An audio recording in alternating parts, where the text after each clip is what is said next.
is a difficult one now because they have to go through Ireland to get a European passport. The good thing about a European passport is you can go all the way to Turkey, and from there you can go on to anywhere you damn well like because nobody's going to check you. Yeah. So in order to get kids going to Turkey, they need a birth certificate, which is not difficult. You can get a fake birth certificate, apparently. It's not a difficult one to get. And then they apply for a passport. And the way they were doing that was going through Ireland. Southern Ireland, yeah. I would call it Ireland, yeah. And it makes me laugh when people say Southern Ireland. That's because they get a Europe, because it's in Europe, they get a European passport. We're Catholics, no? That's how we think of Ireland. Anyway, they get them an Irish passport. We get them to Turkey, and from Turkey they can get to anywhere in the Middle East. Yeah. No questions asked. Yeah.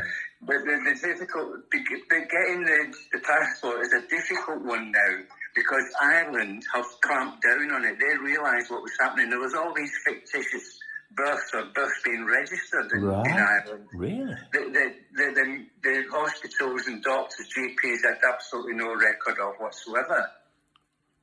Wow. The Parliament, the Irish Parliament, they put a stop to it. Right. And so they can't do that anymore. So what they're doing now is that people are supposedly adopting and fostering children and taking them abroad. Because when I was speaking to a top lawyer, but there's some top lawyers that actually support this charity to the hill. Yeah. And I was asking them about this, and I looked into it. They said, the only way you can do this, Gerry, to get, like, say you and I, Paul, suppose we said, oh, we're going to take this wee girl away on holiday with us. Yeah. Then as soon as we got to the airport, they'd be saying, "Who the hell are you?" So what we would do then, if we worked for social services, if we were part of their scheme, we would say, "Oh well, we've got this court order clearing us to take this child abroad. Let's have a look at the court order." And I said, is it possible for them to forge that court order? They said, no. She said, no. The lady that told me. She said, no, it's absolutely impossible because they will take the court number, case number, whatever, and then they would phone the court and talk directly to the clerk of the court. Yeah. We want you to do a check on this court number, blah, blah, blah. And then that would come back, yes, that's been signed by Judge so-and-so and such a day. These guys can take this girl abroad anywhere they want. Right. So that's how they get away with it. So these people, what they're doing now is they're putting them into foster care, and from the foster care people, they're taking them abroad. Right. Whoa. And that's how they're doing it. But they will keep the child with the parents until, if it's a baby, until it's old enough to fly. And then they will keep it there until they find somebody who's willing to adopt them. Right. When we look at the statistics that we've got, first of all, the first one that we got was 160 cases. Every single one of these 160 cases was a white child with light-coloured hair and light-coloured eyes. Bloody hell. Green, I think we're going to have to call on these people that you just mentioned, these lawyers. But we can't do it. We can't go off half-cocked. That's the danger. That's what's frightening me, Paul. No, I don't go off half-cocked, Gerry. I'm not going off half-cocked. Yeah. You don't know how cocked I am. But I think we need a conversation with them to set out the plan for how we get to the point where we fire the gun. They should be... Bear this in mind. Rishi Sunak and his wife, they had shares in these adoptions. Yes, you've said yes. Yeah. I think if we can get... I've been advocating with this guy, Sanjay, and there's a new guy come on the scene now. He's called Roberts. I think I told you about him, Tony Roberts. He's maxed out, but he has promised me that we will speak for a good hour today. He's been loads of videos, and he's chomping at this, and he's got a media company, and I've just set the thing off. He doesn't know. He'll see it now when he next looks on Facebook. I've just sent a trawl out. Hopefully, we'll end up with bloody hundreds of videos. I got one last night. I'll send it to you on YouTube. I sent it to Sanjay and to this other guy. You want to hear this bloody story, man? It's ridiculous. Down in Kent. So we've got another MP, and his MP he's a Tory, and he's a foreigner, I think. For some reason, he's got a foreign name, but he's an ex-security bloke. I think he's going to be a really good MP. He's a Tory MP. I've got a Labour MP in Leyland, Lancashire, which is next door to Lindsay Oil. I've got Lindsay Oil himself. And then we're attacking Lisa Nanby because it's all going on for us in Wigan. And I've got this other one. I told you about the wanking guy with the wanking with his baby. I told you about that one, didn't I? Yeah. Yeah, well, we've got her. She's the Leyland, and her MP is this new Labour MP who is going to get bloody psyched up by me. She's coming to see me tomorrow night, and I'm going to write a letter with her to Wigan Council, because she's been screwed by Wigan Council as well, and had her baby taken off her, even though she blew the whistle on this guy wanking in front of a fucking baby.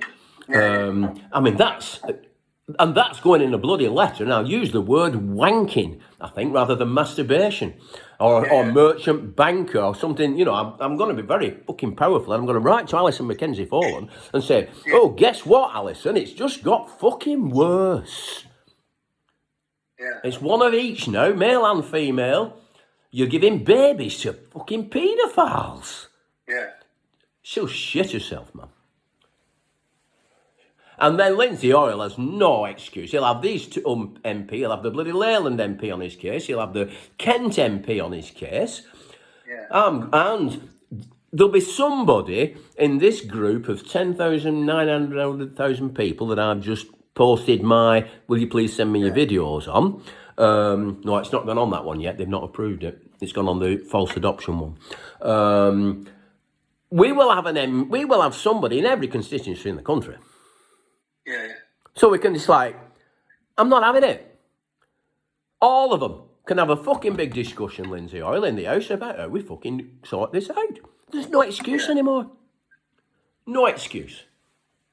And that's the momentum that I'm creating now with this trawl for these videos. I've got this one video of this guy. He's kind of a middle-aged guy. You know, I was quite surprised how old he was. I mean, his kid's 14 now. But he's been screwed over by Kent Council, and they've actually realised that she's got borderline personality disorder, you know, and they've still let her and her have the child, the son, and you know, and it's like that's just one tale amongst thousands and thousands and thousands. But this is coming on top, Gerry. I've got other things to fucking do. You know what I mean? I don't want to spend my life doing what you've done. I'm happy just to come in and fire a few fucking bullets and disappear off to Africa and grow some fucking dope. But when I fire, man, I want to fucking hit the mark, and I will. You know, everybody's saying, "Oh, you'll never do this." Ha! You just fucking watch. They will be when I write this letter to Alison Mackenzie Follen, I'll be so hard-faced to say, I bet you wish you'd taken up that offer of the whistleblower insurance from Sanjay. Yeah. And that'll be CC'd to everybody and his fucking dog. Yeah. I'll just call it a spade, man. Yeah. And then, if you shout loud enough and so many people hear you, then it protects you. I think I've been so verbose. I'm just putting it out there, a bit like Tony Robinson, really. But he's got himself banged up. But I've been round that loop and come back the other way. I'll not get banged up again. I won't even open the fucking door if the police come to my house. I'll tell them to piss off like I did last time. Yeah. But I think there's a momentum building where we do need a meeting, whether Sanjay's involved, because he's. You know, Sanjay's got his own thing going. You know, I've been using him a bit like a bloody Emperor's New Clothes, you know, it's like, oh, we're going to make this video, but they're bloody busy. But thankfully, this other guy's come into the scene so that we can make the bloody video. So the Emperor has got new clothes, you know. And now if we've got a lawyer, if me, you, a lawyer, and this guy, Tony Roberts, sit round on a Zoom call, a Teams call, and sort out a terms of reference and a way that we go forward and do it properly, not half-cocked, in a very organised, very legal, very professional, from your charity or whoever, I'm not bothered who it is, but your charity is a good vehicle to use for this, and we'll hit them. And I am going to demand off Lindsay Hoyle, and she will demand it as well through her MP, we want a fucking question in answer asking in the House. Yeah. When I went to see Lindsay Hoyle, before I made my appointment to see him the first time, I spoke to Bev, who's his main helper in the constituency, not down there in the constituencies. She's in the Labour kind of worker kind of thing, you know. And I said, well, what can he do, you know, for me? Yeah. And she said, well, he can chase up the authorities, have your complaints and da. And he said, and ultimately, if it comes to it, he can have a question asked in the House. Right, yeah. Well, we'll put that on ice, but we'll come back to that. And that's where it's going. That's what we will have asked. Yeah. And they're going to have to bloody answer it. Because the question will have to be very, you know, we're not pussy. Because Joe was saying, when I spoke to him a couple of weeks ago, was it last Wednesday? And I could tell that he'd been speaking to Lindsay Hoyle, and Lindsay was backing away. Oh, well, we do have to make an approach about the family court, but not on your individual case. Fuck that. Lindsay Hoyle's a child abuser. If it isn't fucking blown up, he's a dead meat. He's dead meat. So that's when Joe like, oh shit, I'm not having it. You're not fucking about playing bloody politics with my child. I want it on the fucking button. So that's where it's going. I haven't spoken to Joe since then. I'll speak to him. I always speak to him on a Wednesday. On Wednesday, my last document goes into the court, and it's bloody War and Peace. I've got an invitation to go to the court to look at some police evidence. In that interview that visit for the police evidence, I will really labour this point with them about the advocates meeting, and that I demand to be present at the advocates meeting, and I will get to that meeting. And at that meeting, there will be her solicitor, there will probably be the borough solicitor representative, the judge, and me. Whether the social worker is there or not, probably, actually. In which case, I'm there with bloody 6-shooter blowing their fucking heads off. Yeah. I'm the judge. And if I see that he's not rising to the occasion, I'll bloody arrest him. Yeah. And I'll have the paperwork there to do it like I did last time. And he'll be scared of that.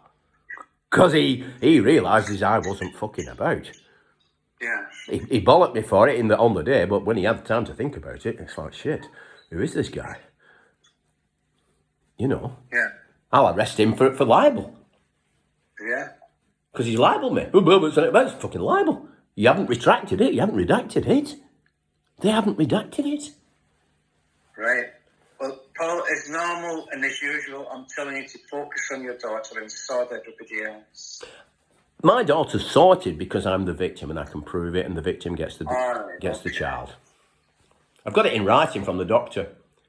There's nowhere to go. That's why they're backing off. They've realised, oh shit, he's got it in writing. He's the victim.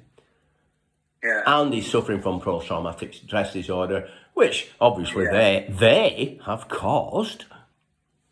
Wigan are on the back foot with me now. Totally. They've wimped away. They don't, I got this wimpy bloody email. Oh, the social workers shared your views with us. We're walking off the job now. You think so? You're fucking not. No, I'm gunning, man. I'm gunning, and I'll shoot them all down, you know. But keep in touch, and